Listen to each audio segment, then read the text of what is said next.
নমস্কার মিডিয়ার সমস্ত বন্ধুদের আমি স্বাগত জানাই আজকের এই প্রেস মিটে। মূলত আজকের এই প্রেস মিট দুর্গাপূজার অ্যারেঞ্জমেন্ট নিয়ে আমাদের সঙ্গে বসা। তো প্রথমে আমি শারদীয়া এবং দীপাবলির অভিনন্দন এবং শুভেচ্ছা জানাই। তো আজ তো 21 তারিখ, আজ থেকে আমাদের ট্রাফিক অ্যারেঞ্জমেন্ট আগরতলা শহরে শুরু হচ্ছে 26 তারিখ অবধি। তো এতে আমাদের প্রত্যেক বছরের নেই আমরা একটা ট্রাফিকের অ্যারেঞ্জমেন্ট করি, এর মধ্যে কিছু প্রভিশনস এবং রেস্ট্রিকশানস থাকে। সেই রেস্ট্রিকশানসের মাধ্যমে আমরা no entry, no parking, parking zone এবং অন্যান্য যে কিছু ইস্যুসগুলি আছে সেগুলি আমরা তুলে ধরি।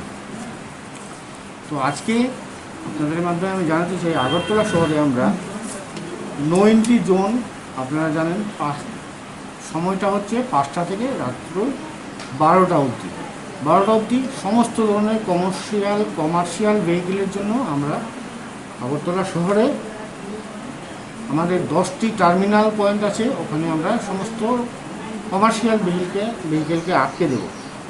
তার আগে আমরা যত ছোট কমার্শিয়াল ভেহিকেল, অটো, টমটম বা কিছু থাকলে আমরা চেষ্টা করব, ওদের কাছে আবেদন করব যে ওরা যাতে নো এন্ট্রি জোনের বাইরে চলে যায়। দ্বিতীয়ত, আমরা এবার আগরতলা শহরে পুজো, বিশেষ পুজোগুলিকে লক্ষ্য করে আমরা কিছু ক্লাস্টার জোন করেছি।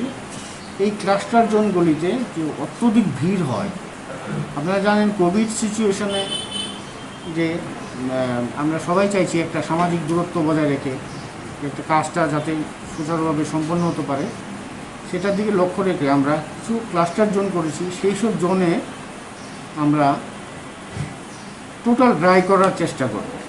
যেমনটা আপনি ধরুন মোটর স্ট্যান্ড থেকে রাম ঠাকুর সংঘ V2, এবং এদিক দিয়ে আপনার শান্তিপাড়া, তারপর ওইদিকে ওই বাদিকে আছে MBB ক্লাব, ওই দিকটায় আমরা totally no parking, no entry zone, মানে আমরা ড্রাই করে দেব।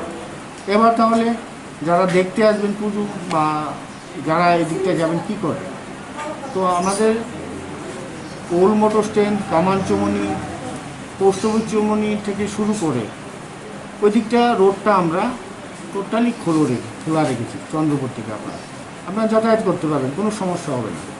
আমরা শুধু ক্লাস্টার জোন করে ওই জায়গাটাকে নির্দিষ্টভাবে যাতে ভিড়টা এড়ানো যায় করেছি। দ্বিতীয়ত, ওই দিকটায় আপনার নাগেরঝোলাতে আমাদের একটা টার্মিনাল পয়েন্ট থাকবে, ওখানে আমরা সমস্ত ধরনের কমার্শিয়াল ভেহিকেলকে আটকে দেব। এন্ট্রি দিচ্ছি আমরা শহরের মধ্যে, আর এন্ট্রি দিচ্ছি। এবং ওই দিকটা আপনার ফ্লাইওভার এডিনগর যে অ্যাপ্রোচটা আছে, ওখানটায় আমরা 5টা থেকে রাত্রি 12টা অবধি কোনো প্রকার কমার্শিয়াল এবং অন্যান্য যাত্রী পরিবহনের গাড়িকে এন্ট্রি দিচ্ছি না। শুধুমাত্র এমার্জেন্সি অ্যাম্বুলেন্স এবং নিরাপত্তা এবং পুলিশের কাজে যারা জড়িত আছে ওদেরকে আমরা অ্যালাউ করছি। ওই সময়টায় কেউ যদি চায় ফ্লাইওভার দিয়ে পায়ে হেঁটে যেতে কিছু, তো আমরা এগুলিতে রেস্ট্রিকশান করব না। 12টার পর থেকে আমরা কেউ যদি পায়ে হেঁটে ফ্লাইওভারে উঠেন ওদেরকে নামিয়ে দিতে আবেদন করব। 1টা থেকে ফ্লাইওভারটা পরের দিন 5টা অবধি আবার যথারীতি নর্মালি চলবে এখন থেকে। কারণ আপনারা জানেন ফ্লাইওভারে অনেকে উঠে সেলফি নিতে চায়, বা সেটা আমরা অ্যালাউ করছি ওই সময়টা 5টা থেকে। আর এদিকটায় আছে আপনার এই নর্থ জোনে মূর্তি প্রাঙ্গণ থেকে হারাধন সংঘ নর্থ গেট, এই জায়গাটা আমরা ওয়ান ওয়ে রাখছি। আপনার হারাধন সংঘ থেকে মূর্তি প্রাঙ্গণ বা নর্থের দিকে গেলে আপনারা ওয়ান ওয়েতে আপনারা যেতে পারবেন, আমরা নো এন্ট্রি রাখছি না এখানে। কিন্তু অপোজিট যে আরেকটা লেন আছে সেটাতে আমরা রেস্ট্রিকশান রাখছি, সেটাতে আমরা নো এন্ট্রি করে দেব, মানে এন্ট্রি করতে পারবে না। এটা মূর্তি প্রাঙ্গণে আমরা আটকে দেব, ঠিক আছে? তো এই হলো মোটামুটি আমাদের আগরতলা শহরের at a glance traffic arrangement. এই যে ক্লাস্টার জোন বললাম, যে প্রথমটা হলো আপনার motor stand, Ram Thakur Sangha, Shantipara, MBB club, Chittaranjan club যে সেটা নিয়ে সারে। আর দ্বিতীয়টা হলো নেতাজি চৌমনি পোস্ট অফিস এবং আপনার এই যে মৃত্তিকা গোলবাজার যাওয়া, সেইখান থেকে আমরা একটা ক্লাস্টার করে করবো, যে বড় বড় পুজোগুলি যেটা ম্যাক্সিমাম ভিড় হয়। আর তৃতীয়ত হচ্ছে আপনার সংহতি ক্লাব দুর্গা চৌমনি, এই জায়গাটা করে একটা ক্লাস্টার করছি। আরেকটা হচ্ছে আপনার নর্থ গেট আরাধন সংঘ এবং আপনার মরা চৌমনি, যেটা আমরা ভুতুরিয়ার কাছাকাছি বলি, সেই জায়গাটা।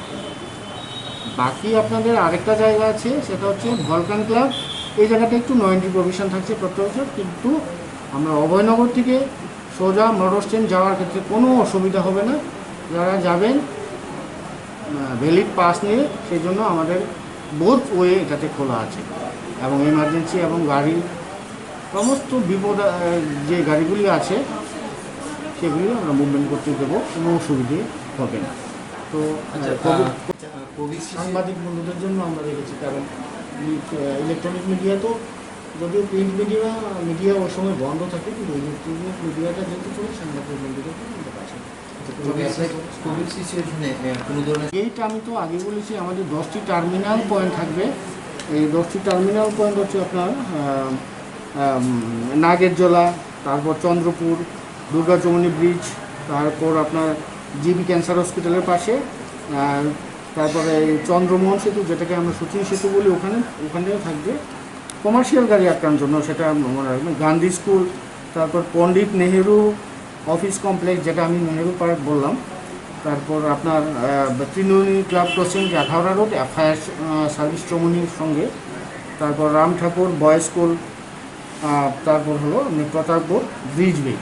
এগুলোতে পুলিশের কারা থাকবে, টিএসআর? না, আমরা ট্রাফিকের তরফ থেকে টিএসআর বা পুলিশ ট্রাফিক অফিসার সহ আমরা এখানটায় স্টাফ ওই পিরিয়ডে আমাদের ডেভেলপমেন্ট থাকবে। এবং এর জন্য আমাদের কাছে টিএসআরও এসে গেছে, আমাদের কাছে ট্রাফিকের স্টাফ আছে, সেই নিয়ে আমরা সেই অ্যারেঞ্জমেন্টটা করছি, এবং সেই পিরিয়ডটা আমরা টোটালটাই কভার করি। স্যার, আরেকটা বিষয় হলো, প্রত্যেক বছর দেখা যায় ভুয়ো পাস বেরোয়, এবং ভুয়ো পাসের এগেনস্টে আপনারা কী স্টেপ নেবেন? কতগুলো পাস এই বছর ইস্যু করা হয়েছে, এবং ভুয়ো পাস অনেক বছরই দেখা যাচ্ছে, মানে যেহেতু কিছু ভেহিকেল পাসও ইস্যু করা আছে প্রাইভেট কারকে, প্রাইভেট বাইককে, এগুলি নির্দিষ্ট নিয়ম মেনেই যাতে ওই সময়টাই বেরোয়, যাতে কোভিডের ব্যাপারে কোনো কনজেশন তৈরি না হয় এবং সামাজিক দূরত্ব বজায় রাখা হয়। পাস ছাড়া আমরা নো এন্ট্রি পিরিয়ডে কোনো প্রকার গাড়ি অ্যালাউ করব না। কোনো অনুষ্ঠান এখনও আমরা মানে প্রোগ্রাম তৈরি করতে পারিনি, তবে আমরা সেই সরকারি যে ফর্মুলা আছে, সামাজিক দূরত্ব, মাস্ক, স্যানিটাইজার, এটা এখনও আমার কাছে ফিগারটা আসেনি, আমি পরে ফিগারটা দিয়ে পারি, কারণ আমাদের পাস এখনও নিয়ে যাচ্ছে। আজকে তো 5টা থেকে সেটা ইমপ্লিমেন্ট হবে, তো পাসের অ্যাপ্লিকেশানগুলো স্কুটিরাইজ করে দেওয়া হচ্ছে, পাস রেডি করে আজকে পর্যন্ত ইস্যু করা হচ্ছে।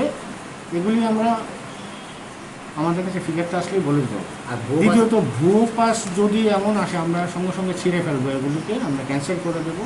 আমাদের নজরে আসলেই, যদি আপনাদের কাছেও আসে সেটা বলবেন, আর আমরা যেভাবে করছি সেটাকে না জেরক্স করে করতে পারবে, যে হলোগ্রাম দেওয়া আছে, কোনো মতে এখান থেকে এটা ডুপ্লিকেট করতে পারবে না। যদি ধরা পড়ে তাদের বিরুদ্ধে আইনের কোনো ব্যবস্থা হয়? ধরা পড়লে তো সেই আছে, যে আইন আছে সেই অনুযায়ী ব্যবস্থা হবে। যদি এই জরিমানা ধরা পড়ে আমাদের কাছে হ্যান্ড ওভার করে দেবেন, আমরা নিশ্চয়ই ব্যবস্থা নেব।